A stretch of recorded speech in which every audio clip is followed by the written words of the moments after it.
Sur un champ de bataille désolé, 4 braves guerriers se retrouvent face à face avec le roi démon lors d'un ultime combat qui décidera du sort du monde. Tous les 4 combattent ensemble, combinant leur magie, leur maîtrise de l'épée et leur travail d'équipe contre ce puissant ennemi. Malgré la force écrasante du roi démon, ils refusent d'abandonner et continuent d'avancer. Alors que la bataille atteint son apogée, le héros aux cheveux blonds trouve une ouverture et enfonce profondément son épée dans le corps du roi démon. Immédiatement après, le mage du groupe libère un immense sort de foudre qui s'abat sur le roi démon avec une force incroyable. Ayant déjà subi d'innombrables blessures, durant le combat, le roi démon ne peut plus supporter les dégâts. Il pousse un dernier cri avant de s'effondrer lourdement au sol. Pendant un instant, l'un des guerriers reste figé, ayant du mal à croire qu'ils ont réellement réussi à vaincre le seigneur démoniaque. Quelque temps plus tard, une grande cérémonie est organisée pour honorer les guerriers qui ont sauvé le monde. Les 4 guerriers s'agenouillent fièrement devant le roi, tandis que les foules se rassemblent pour célébrer leur victoire sur le roi démon. Afin de reconnaître leurs accomplissements, le roi leur accorde le titre des 4 empereurs, un titre réservé uniquement aux plus grands mages du royaume. L'un des guerriers, nommé Eftal, est complètement stupéfait par cette annonce. Il sait qu'au cours de l'histoire, seules les personnes issues de familles nobles avaient été autorisées à obtenir le titre d'empereur. À cause de cela, il a du mal à croire ce qu'il entend. Il admet que cette récompense dépasse tout ce qu'il aurait pu imaginer. Le roi s'approche alors personnellement d'Eftal et s'adresse à lui devant tout le monde.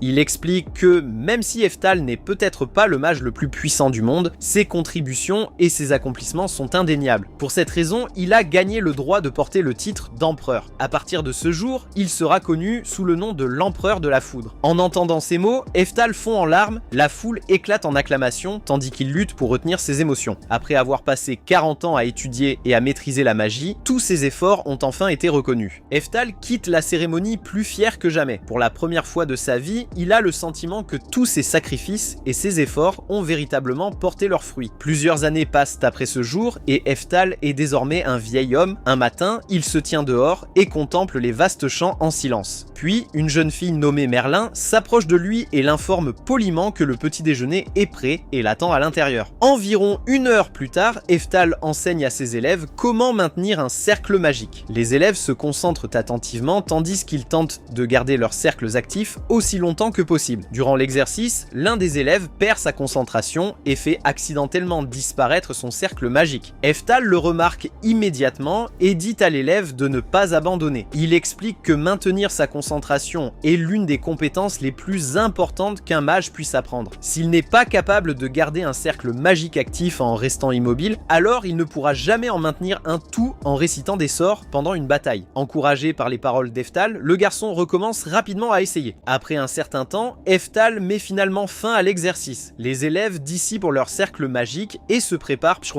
pour la leçon suivante. Cependant, au lieu de les laisser se reposer, Eftal leur propose immédiatement de passer à l'entraînement des sorts de niveau 4. Avant que la leçon ne puisse continuer, Merlin prend soudainement la parole. Elle fait remarquer qu'Eftal a l'air épuisé et lui dit qu'il devrait faire une pause et se reposer. Cependant, Eftal écarte simplement son inquiétude et insiste sur le fait qu'il n'est pas fatigué du tout. Malgré cela, l'expression inquiète sur le visage de Merlin le pousse à s'arrêter un instant. En voyant son visage, il se rappelle du jour où ils se sont rencontrés pour la première fois. Ses pensées remontent alors de nombreuses années en arrière, peu après que son groupe eut vaincu le seigneur démon. Durant cette période, il trouva Merlin alors qu'elle n'était encore qu'un bébé. Elle avait été laissée seule après que sa mère eût été tuée lors du conflit impliquant son groupe. Ce souvenir de ce jour remplit Eftal de culpabilité. Il se demande silencieusement si Merlin finirait par le détester si elle apprenait un jour la vérité sur la guerre et découvrait qu'il avait tué tant de membres de son clan. Après un instant, il écarte ses pensées et reporte son attention sur le présent. Eftal dit aux élèves de continuer à pratiquer leur magie de niveau 4. Avant que qui que ce soit puisse commencer, Merlin prend de nouveau la parole. Avec un sourire confiant, elle déclare qu'elle est prête à commencer à apprendre la magie de niveau 6. Après tout, elle est l'une des élèves les plus talentueuses d'Eftal. Eftal ne peut s'empêcher d'être impressionné par sa confiance et son ambition. Malgré cela, il lui dit doucement qu'il n'y a aucune raison de se précipiter aussi vite. Il lui assure qu'elle apprendra ses sorts de niveau supérieur un jour, mais que pour le moment, elle devrait se concentrer sur les bases. Après l'entraînement, Merlin s'enfonce seule dans la forêt. Elle est déterminée à vaincre la bête qui vit dans une grotte voisine. Dans son esprit, vaincre un monstre aussi puissant prouverait qu'elle est la meilleure élève d'Eftal. Plus important encore, elle pense que si elle devient assez forte pour enseigner elle-même aux autres, Eftal pourra enfin arrêter d'arrêter de travailler aussi dur et obtenir le repos qu'il mérite. Malheureusement, les choses tournent mal presque immédiatement car la bête est bien plus forte que Merlin ne l'avait imaginé. Peu de temps après, elle se retrouve à courir à travers la forêt tout en étant poursuivie par une gigantesque créature ressemblant à un loup. Merlin a déjà essayé la magie de niveau 4 contre elle, mais cela ne lui a infligé aucun dégât, ce qui lui fait comprendre qu'elle aura besoin de quelque chose de plus puissant. Réalisant que ses sorts ordinaires sont inutiles, Merlin décide qu'il ne lui reste qu'une seule option. Elle commence à réciter un sort de niveau 6, même si elle n'en a jamais lancé un avec succès auparavant. À sa surprise, le sort fonctionne réellement lorsqu'elle projette un éclair de niveau 6 directement sur le monstre. L'explosion secoue toute la zone et remplit la forêt de fumée et de poussière, et Merlin se convainc qu'elle a enfin gagné. Puis, la bête sort de la fumée complètement indemne. Avant que Merlin puisse réagir, la créature la frappe d'un coup d'une force énorme. Elle s'écrase au sol et lutte pour se relever. L'immense loup s'approche lentement d'elle et se prépare à la dévorer. À ce moment-là, Merlin commence à accepter qu'elle va mourir. Alors que la bête est sur le point d'attaquer, Eftal apparaît soudainement et la sauve à la dernière seconde. Eftal la gronde immédiatement pour être entrée seule dans la forêt. Honteuse, Merlin commence à s'excuser encore et encore. Eftal lui dit qu'elle possède plus de talent et de potentiel que tous ses autres élèves. Cependant, il l'avertit de ne pas devenir obsédée par l'idée de gagner en puissance trop rapidement. Si elle se précipite sans construire de fondation solide, cette puissance pourrait facilement lui échapper. Alors qu'il parle, Merlin remarque soudainement que la bête de tout à l'heure est toujours en vie et se tient juste derrière Eftal. Cependant, il ne bronche même pas. Sans se retourner, il lance calmement un sort de foudre de niveau 10. Une immense décharge de foudre jaillit de son corps et détruit instantanément la bête. Plus tard dans la nuit, Merlin n'arrête pas de parler à quel point Eftal avait l'air incroyable lorsqu'il lui a sauvé la vie, mais Eftal finit par lui dire d'arrêter de parler et d'aller se coucher. Merlin cède finalement et commence à se diriger vers son lit. Cependant, elle se retourne soudainement et voit Eftal cracher du sang. Depuis plusieurs années, il souffre d'une maladie incurable et son état s'est progressivement aggravé. L'expression inquiète sur le visage de Merlin fait comprendre quelque chose à Eftal. Elle est au courant de sa maladie depuis longtemps. C'est la véritable raison pour laquelle elle s'est autant poussée à devenir plus forte. Merlin demande doucement à Eftal de mieux prendre soin de lui et de se reposer autant que possible. Il lui dit qu'il ne lui reste plus beaucoup de temps. À cause de cela, il n'a aucune envie de passer les années qui lui restent allongées dans un lit à attendre la fin. À la place, il veut passer le temps qu'il lui reste à faire ce qu'il aime le plus. Il veut continuer à enseigner à des élèves talentueux comme elle et les aider à devenir de grands mages. Eftal admet qu'il a toujours voulu devenir le mage le plus puissant. Cela trouble Merlin parce que d'après ce qu'elle sait, il est déjà le plus fort. Après tout, il a reçu le titre d'empereur de la foudre. Eftal dit qu'il comprend pourquoi elle pense cela, mais que la vérité est différente. Même s'il était le plus âgé parmi les empereurs et qu'il avait accompli de grandes choses, il y avait toujours un écart évident entre lui et certains membres de son groupe. Pour cette raison, il ne s'est jamais vraiment considéré comme le plus fort. Le lendemain, l'un des élèves d'Eftal frappe à sa porte et l'informe que l'empereur des flammes a enfin terminé ses recherches sur les aptitudes magiques. Curieux, Eftal parcourt le document. Il découvre rapidement que l'empereur des flammes a trouvé un moyen de déterminer l'aptitude magique d'une personne. C'était quelque chose que les gens pensaient impossible, alors Eftal le félicite immédiatement en le qualifiant de génie. Voulant tester immédiatement cette nouvelle méthode, Eftal place un cheveu de Merlin dans un tube à essai et réalise l'expérience. Les couleurs qui apparaissent à l'intérieur du tube révèlent la puissance de ses affinités magiques. Les résultats montrent qu'elle possède une aptitude de rang S en magie du vent et en magie de l'eau, ce qui est extrêmement impressionnant. Elle possède également une aptitude de rang B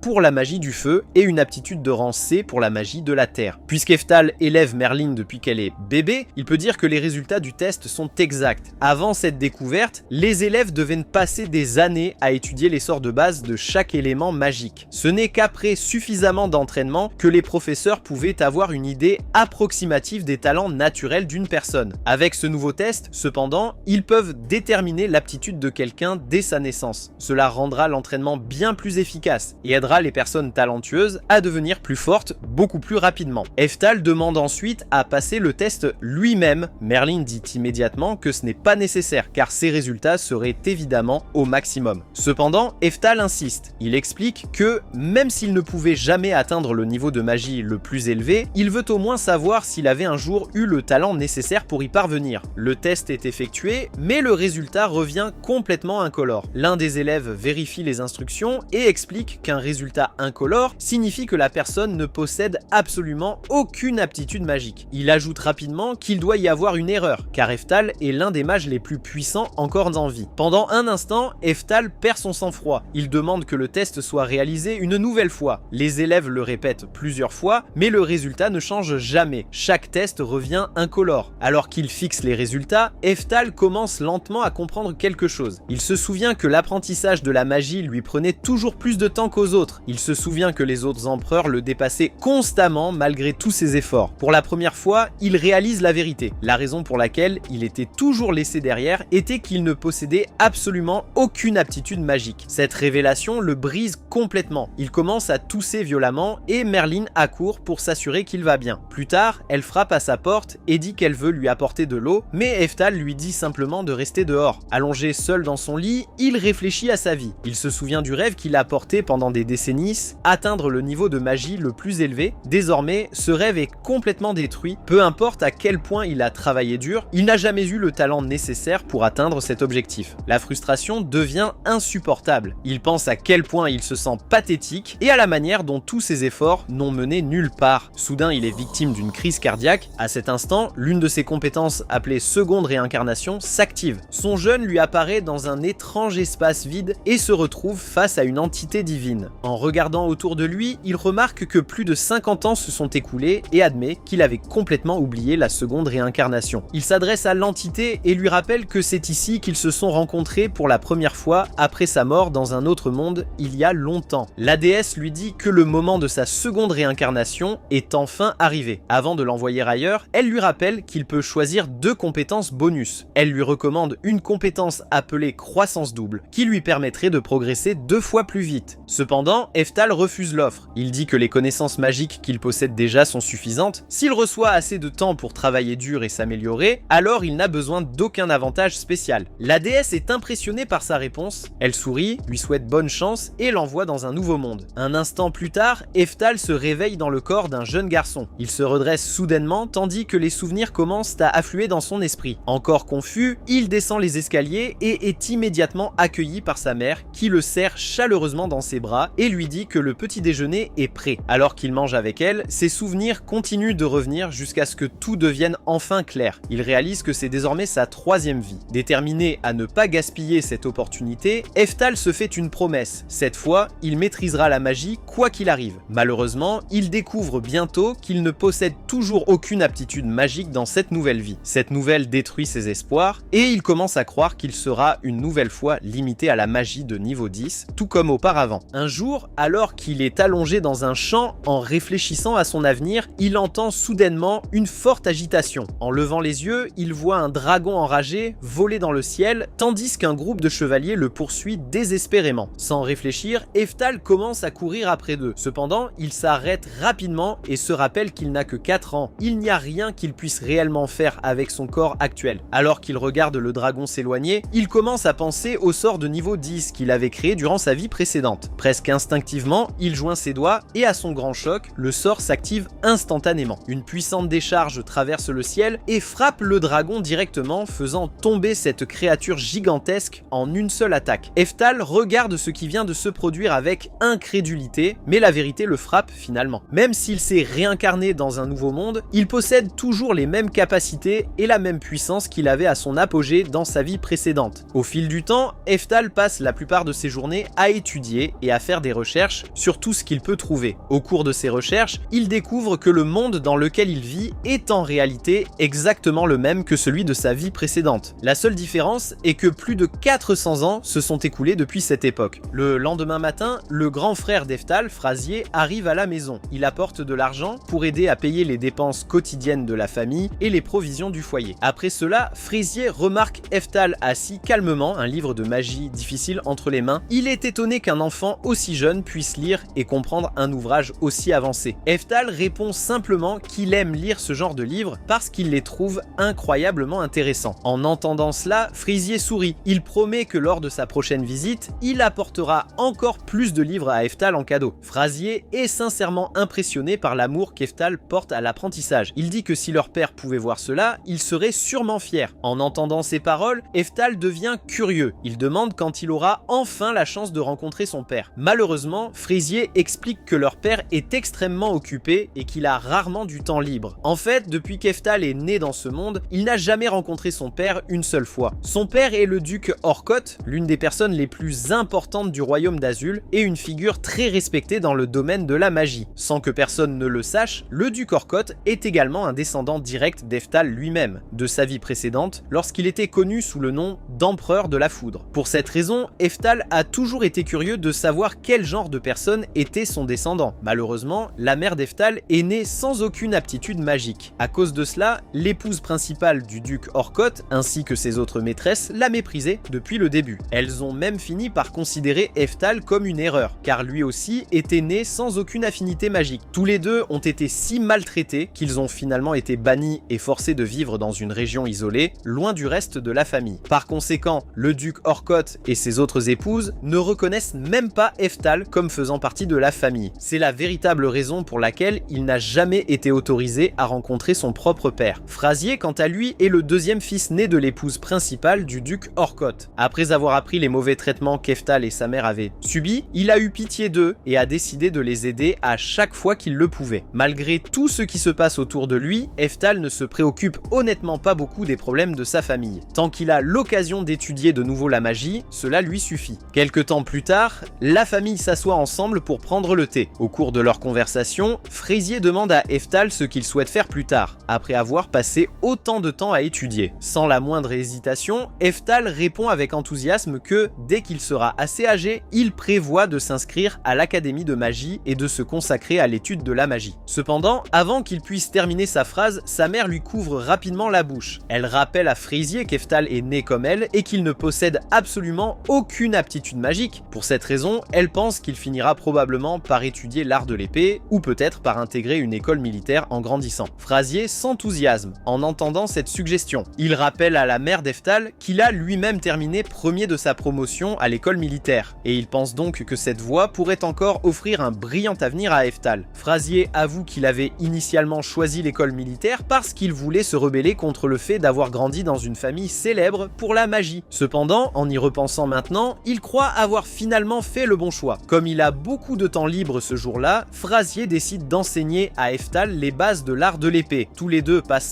l'après-midi à s'entraîner ensemble et Fraisier lui montre patiemment les techniques appropriées. Pendant l'entraînement, Eftal se souvient de quelque chose de sa vie précédente. Fraisier lui avait toujours enseigné les bases de l'éducation et les sciences militaires et il l'avait constamment encouragé à intégrer une école militaire plutôt que de poursuivre la magie. Après s'être entraîné un moment, Eftal trouve enfin le courage de parler. Il dit à Fraisier qu'il souhaite réellement intégrer l'académie de magie. Fraisier s'agenouille afin de pouvoir lui parler face à face. Il lui rappelle doucement qu'il est né sans aucune aptitude magique. Eftal répond qu'il le sait déjà. Cependant, il souligne également qu'il est toujours capable d'utiliser la magie et qu'il possède encore du mana. Au fond de lui, Eftal croit que s'il peut étudier à l'académie de magie, il pourrait enfin découvrir le secret permettant de dépasser les limites qui l'ont retenu pendant si longtemps. Après avoir écouté la demande sincère d'Eftal, Fraisier se relève lentement et lui fait une proposition. Il dit qu'il est sur le point de lancer un sort. Si Eftal parvient à reproduire ce sort d'une quelconque manière, Fraisier le recommandera personnellement pour être admis à l'académie de magie. En vérité, Fraisier s'attend entièrement à ce qu'Eftal échoue. Il croit qu'une fois qu'Eftal verra la différence entre lui et de véritables mages, il comprendra enfin les limites de ses propres capacités. Fraisier récite calmement une incantation magique avant de lancer un sort de tranche-vent de niveau 2. La lame de vent file vers l'avant et tranche nettement un arbre voisin, le faisant tomber. Eftal observe le sort et est surpris de voir à quel point il est simple. Sans la moindre hésitation, il reproduit exactement le même sort. Non seulement il le copie parfaitement, mais il le renforce également jusqu'à atteindre la puissance d'un sort de niveau 4. L'immense lame de vent déchire la zone et détruit plusieurs arbres en une seule attaque. Fraisier reste immobile, complètement incrédule. Il ne comprend pas comment Eftal, quelqu'un qui est censé n'avoir aucune aptitude magique, a pu lancer un sort aussi puissant. Eftal n'a toutefois aucune intention de révéler la vérité. Il ne peut pas expliquer que toutes ses connaissances et son expérience en magie proviennent des souvenirs de sa vie précédente, obtenus grâce à sa réincarnation. Eftal dit simplement qu'il ne sait pas vraiment comment il est capable d'utiliser la magie de cette manière. D'après ce qu'il sait, cela lui vient naturellement et il n'a aucune véritable explication. Il ajoute ensuite, avec désinvolture, qu'il est même capable de lancer des sorts allant jusqu'au niveau 10. Dès que Fraisier entend cela, il est si choqué choqué qu'il s'évanouit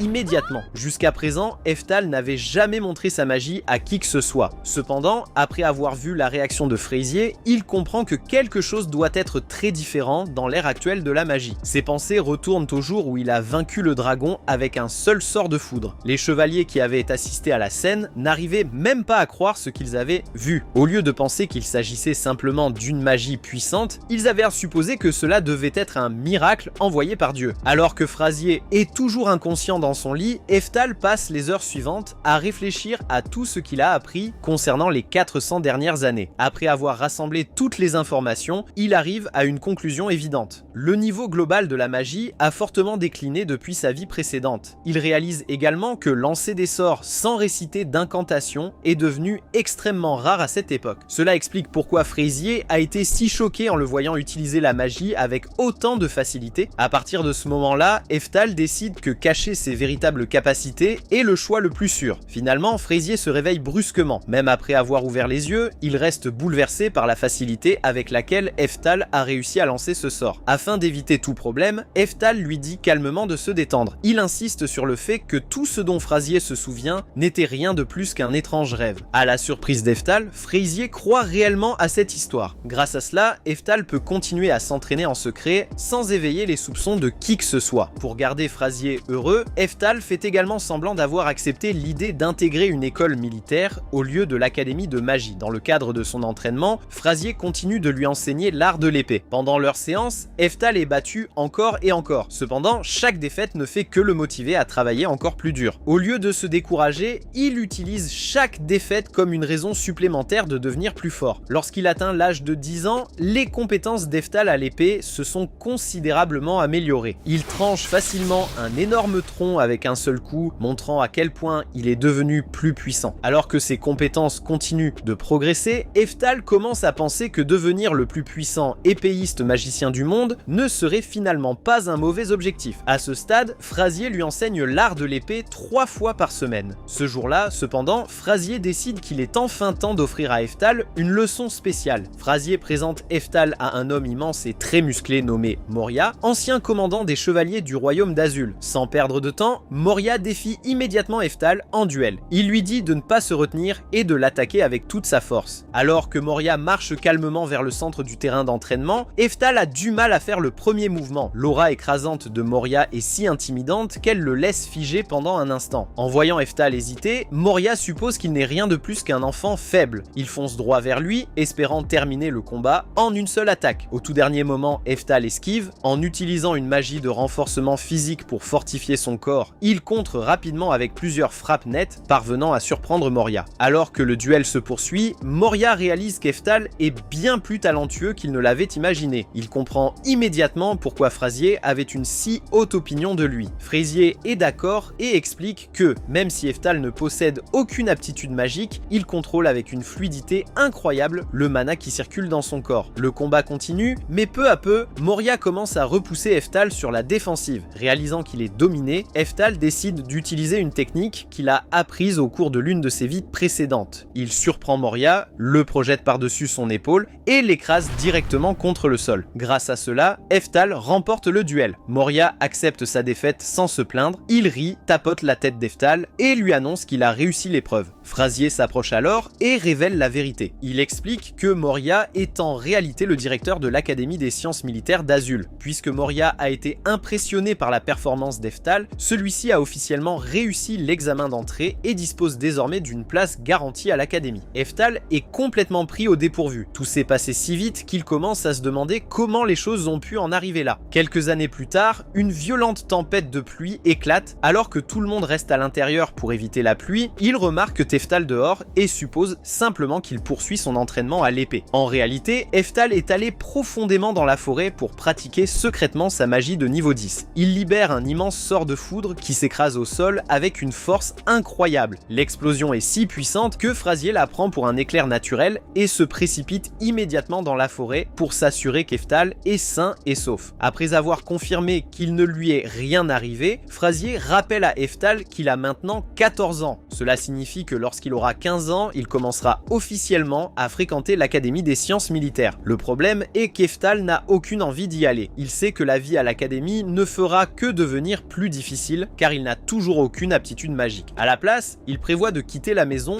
dès qu'il aura 15 ans et de voyager seul afin de poursuivre son rêve d'intégrer l'Académie de magie. Peu de temps après, la mère d'Eftal reçoit la nouvelle que son père veut le voir. Folle de joie, elle le serre dans ses bras, convaincue que cela donnera enfin à Eftal l'occasion de rencontrer son père pour la toute première fois. Cependant, Eftal ne ressent plus aucune excitation à cette idée. Après avoir été ignoré toute sa vie, il ne voit aucune raison de vouloir une relation avec quelqu'un qui ne l'a jamais reconnu. Malgré cela, voir à quel point sa mère et Fraisier sont heureux le fait changer d'avis. Au lieu de s'enfuir, il décide d'aller jusqu'au bout et d'intégrer l'école militaire. Le lendemain, Eftal reçoit une invitation spéciale et se rend au manoir de son père. Malgré tout ce qui s'est passé, il est encore un peu enthousiaste à l'idée de rencontrer enfin l'homme qui est également son descendant de sa vie précédente. Malheureusement, la rencontre se déroule exactement à l'opposé de ce qu'il espérait. Dès qu'ils se retrouvent face à face, le duc Orcotte méprise Eftal et le traite immédiatement de honte, simplement parce qu'il est né sans aucune aptitude magique. En entendant ces paroles, Eftal décide rapidement que son père n'est rien d'autre qu'un homme sans cœur. Le duc mentionne ensuite qu'il sait déjà qu'Eftal a reçu une invitation spéciale pour l'Académie des sciences militaires. Au début, Eftal pense que son père est réellement fier de lui, cependant, la véritable raison du duc devient rapidement évidente. Il dit qu'il est seulement heureux parce qu'Eftal et sa mère ne vivront plus sous sa responsabilité. Puisqu'Eftal va désormais fréquenter l'Académie, il n'aura plus à dépenser une seule pièce pour les entretenir. À partir de maintenant, ils devront se débrouiller seuls. À cet instant, Eftal réalise que le duc les a seulement invités au manoir afin de les insulter une dernière fois. Avant de partir, le duc ordonne à l'un de ses fils, un homme nommé Joachim, de combattre Eftal et de déterminer s'il est réellement capable de survivre à l'Académie des sciences militaires. Dès que Joachim entend cet ordre, un large sourire inquiétant apparaît sur son visage.